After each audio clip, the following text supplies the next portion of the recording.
and welcome to our channel. Today we will explore QR code dynamics feature called QR code reader. With the QR code reader, you can easily decode QR codes without your phone or other applications. Let's dive right into this easy to follow guide on how to use QR code reader on QR code dynamic. First, you need to start by going to the QR code reader page. From the image section, choose your QR code file and simply upload your QR code image file and the QR code reader will do the rest.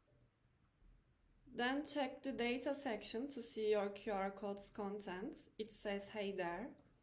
The data of the QR code will be displayed in the data section. You can easily copy it to clipboard for future reference.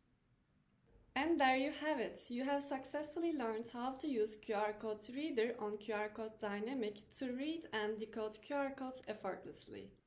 Now you can easily access the information encoded in QR codes and make the most of it. If you have any further questions or need assistance, please don't hesitate to get in touch with us. Thank you for watching this video. If you like this video, please subscribe to our channel for more helpful content. See you next time.